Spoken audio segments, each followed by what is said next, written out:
I would drive to the grocery store specifically to get something, and leave without getting it. Couldn't remember, my friends' names. It's been an unspoken secret of life after football. A lot of headaches. The depression, the headaches.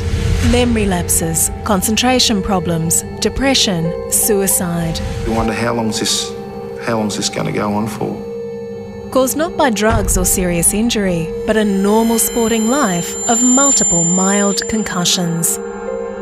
The damage in their brains is actually worse than in the worst case of Alzheimer's disease. We can't find a healthy brain in an ex-football player. It's quite scary.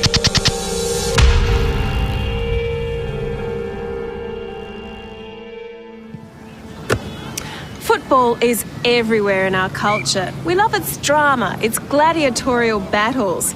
But only now is science revealing the true impact of this schooling in hard knocks.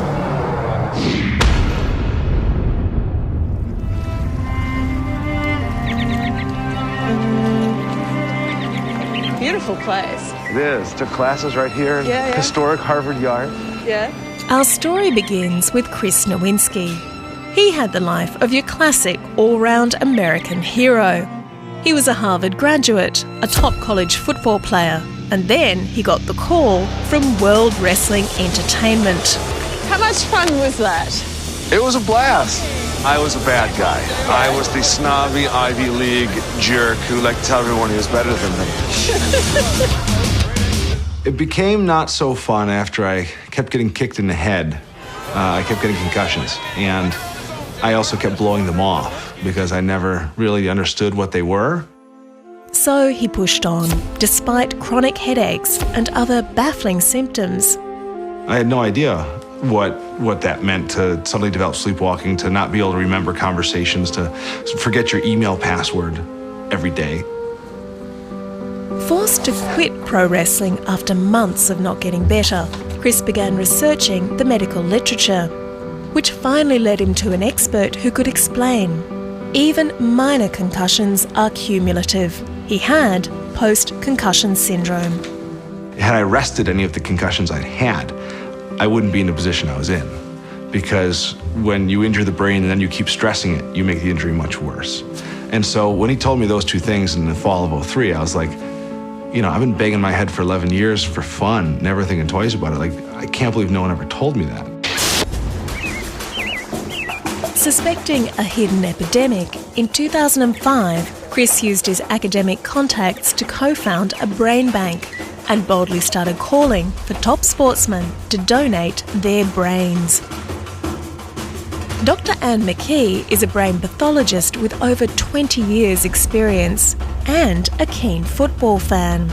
So when the first footballer's brain started turning up, she was curious, which soon turned to pure shock. Well, this is the second NFL football player's brain that I looked at, and what we see here is this tremendous buildup of tau protein. It shows up as a brown pigment, and for you to see it with the naked eye is extraordinary. And then if you do magnify the image, you can see it's forming this tangle inside the nerve cell. Eventually, it'll cause the nerve cell to die. Wow, so it almost looks like a quarter of these nerve cells are actually dead. Absolutely, if not more. It's a condition she'd only seen before in boxers, chronic traumatic encephalopathy or CTE, also known as being punch drunk. It's a degenerative disease that doesn't show up on brain scans. You can only see it once the sufferer is dead.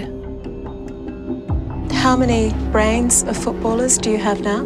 We have 11 football players. We're seeing this change in every single one. So we know a substantial portion of individuals who've played football are going to come down with this disorder. Every single brain so far? Right. Wow.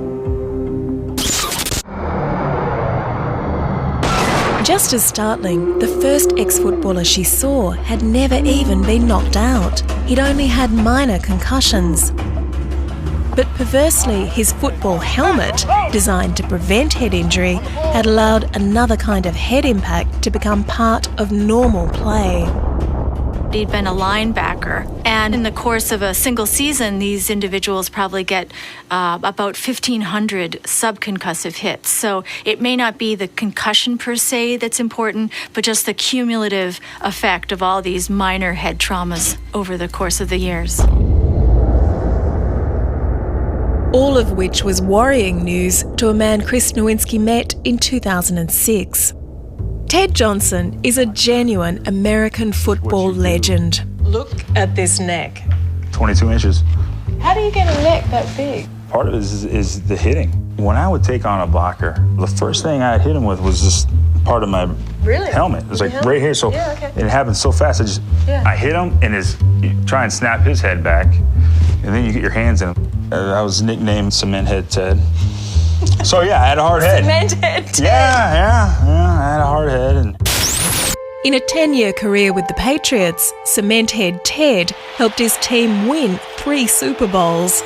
But then came headaches, retirement, depression, and an ongoing suite of personality changes he couldn't explain.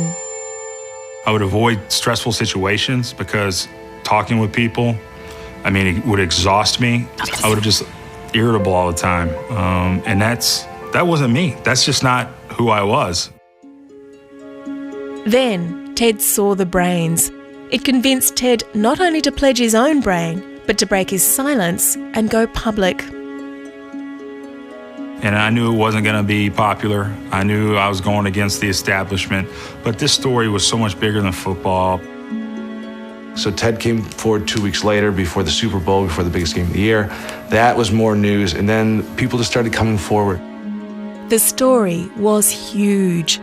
So huge that in late 2009, Congress announced a special hearing into the problems with football players. So what about Australian sport? We may not have the helmet factor, but our 3 biggest football codes are all high-contact sports. In fact, the big hits are celebrated. Former Wallabies player Andrew Heath, who was originally a maths teacher, copped more than a few. I remember bell ringer, but a big one. I reverted back to childhood instincts. I thought I was playing AFL, and it took me 3 or 4 minutes to realise that I was the sport that I was actually playing and representing the country in. After a season when he just kept getting bell ringers, he retired. To his dismay, though, the symptoms didn't. Slight headaches, long periods where it's very, very difficult to concentrate. And you have these still 10 years on? Yeah, absolutely. I've improved it to a point. I'm very happy with where I am. That's your son? Yeah. However, I know, I've had colleagues and friends which have been a lot worse off. And how about the hundreds of thousands of Australians who play sport at the school or amateur level? Well, many of us don't even know what a concussion is. In many instances, it's not loss of consciousness at all. It is things like amnesia, dizziness, or loss of coordination, nausea or headache.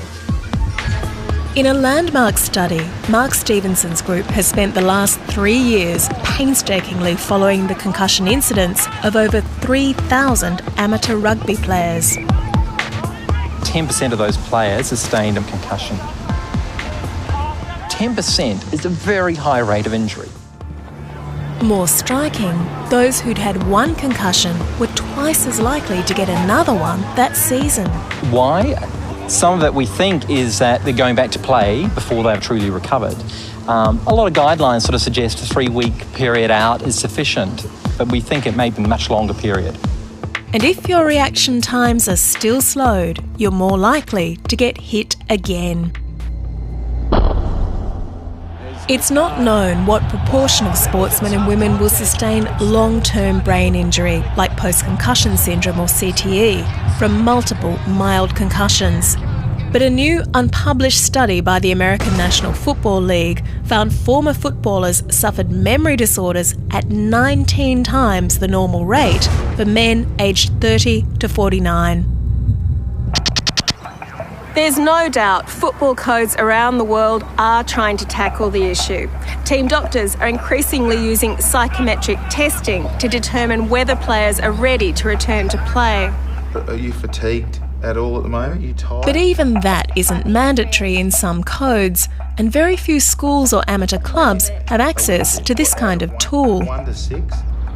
Meanwhile, back in America, the entire issue came to a head in October 2009 when Congress met for its hearing. The changes that we have seen today are dramatically not normal. Combined with the lack of awareness of the consequences of brain trauma, I am certain that radical measures are needed for football to continue safely.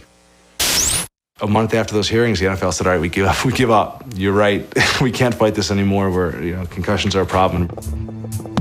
Late 2009, they announced the changes. No return to a game following a concussion. Players can only return to play after being cleared by an independent doctor. And they'd already announced mandatory baseline psychometric testing. It's nearly everything Chris and his fellow campaigners had asked for, though they still want the hitting taken out of practice. In the end, no one we spoke to wants to kill off their beloved sport. They just want the message out to players of all contact sports. Resist the pressure to simply take the hard knocks. I used to think that the guys who got concussions were soft. I mean, this is only 10 years ago. I thought, you're not committed. And to think that today, 3 of the top 10 running backs in the NFL are all sitting out right now with concussions. So literally overnight, it switched. If you get a bell ringer, get off the field, put your hand up. Take time out. Basically, take time out.